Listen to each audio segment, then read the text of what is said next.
My beloved Morgan Hill residents, this is your buddy Nima Moridi bringing you another market update for the month of February. We're coming at you live here.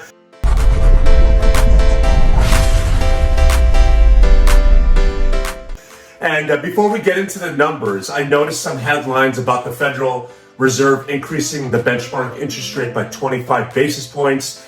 This is something that I've mentioned in my previous videos as well that the Federal Reserve was planning on doing.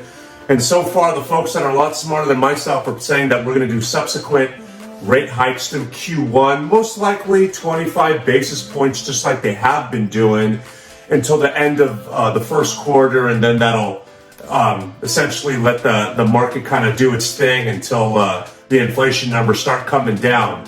The folks that are a lot smarter than me, those economists, are starting to say, though, that towards Q4, towards the end of the year, we can start seeing mortgage rates in the 5% range. So that's going to be really interesting to see. Now, that being said, let's get into the numbers, because I'm sure you guys are curious of, what the homes are selling for in town. And the median list price for the single family homes in Morgan Hill right now is $1.31 million. So that's the price that the homes are on average getting listed at. And that's down a bit from last month when I reported $1.6 million. And I'm thinking, though, the numbers were a bit skewed, considering that during the holiday season, the inventory was a lot lower, and we're starting to see some more numbers, so it's a more healthier sample size to provide to you guys. The price per square foot of those, if you're curious, comes out to $612 per square foot. Last month, I reported $607, so it's up a little bit since then. The days on the market on average is 70 days, and that's up a bit as well. Last month I reported 60 days, and in February we're looking at 70 days. The price reductions, 31%, which means close to a third of properties that are coming on the market are entertaining a price cut before they're getting into contract on said home.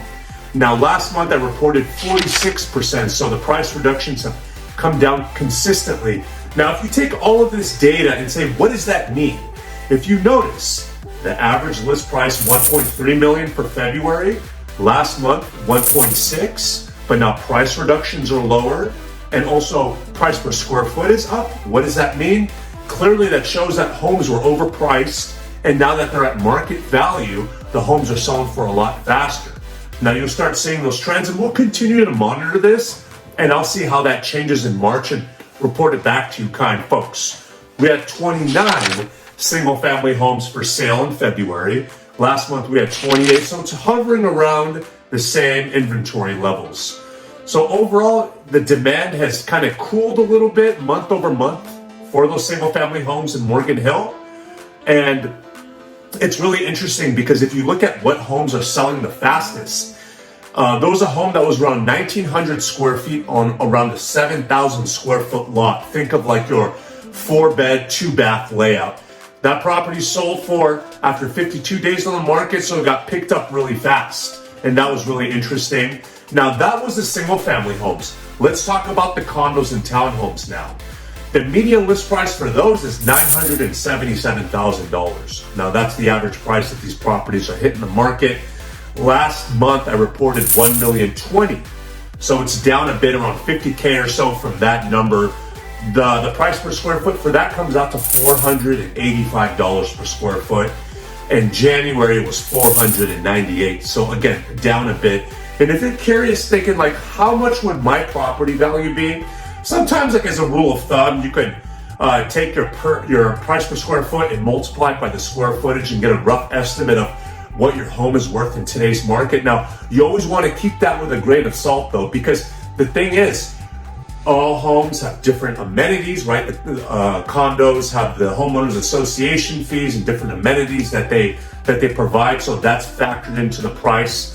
The age of the building, location, schools, etc., layout of the property, all of those are taken into consideration, but it's a good little estimate for you. The median days on the market, 56 days. So last month I reported 28, which was really, really low, to 56 days, the median days on the market right now for those condos and townhomes. The price reductions, 33%. A third of those homes are taking a price cut before they're getting into contract. Now last month it was 0%, and that was really, really interesting. I think because the inventory was just so low, and they were just sitting there for a while, and they obviously had to take a price cut of those like 4 homes that were on the market. And because of that, that just really skewed the numbers. So that was really interesting to see 0% of them. They all literally got into contract without having to take a price cut. Last time I checked, there were 6 condos and townhomes available in town. And last month we were at 8, so the inventory has dropped a tad. If you notice, like 29 single family homes for February, but 6 condos and townhomes. There's usually a lot less condos and townhome options. And clearly that's indicative in the numbers. Now, what are the fastest selling condos? There was an 1,800 square foot unit, 3-bed, 2.5 bath, and that one sold after being on the market for only 28 days. So that one sold pretty quickly. Overall, folks, I love this town. I live in Morgan Hill. You probably noticed me with my son sometimes walking around the neighborhoods, dropping off a flyer, saying hi to you. If you have any questions at all, come hound me down and ask me. I love talking about these things. I literally research this industry 7 days a week. It's something I'm passionate about. My father started this business in the 80s, and I've been licensed for about 18 years or so now. And I've been on and off working in this industry, and he and I decided to make a team about 9 years ago, and that's how we designed the Moridi team. So if you have any other questions about real estate, let's just say you're curious about mortgage rate forecasts, home price appreciation forecasts, what's going to happen at the end of this year and into next year, my Linktree link is down over here. Feel free to click on that. The Calendly link inside can book a time where we can have a consultation and I can answer any of your questions. Or you can look at our team reviews, my social media links as well if you want to connect with me there. I love chatting about this industry. It's a passion of mine. And essentially all I want to do is help more families buy and sell real estate and navigate those roads and what's actually true and what's just clickbait. So I appreciate you guys tuning in. More next month in March.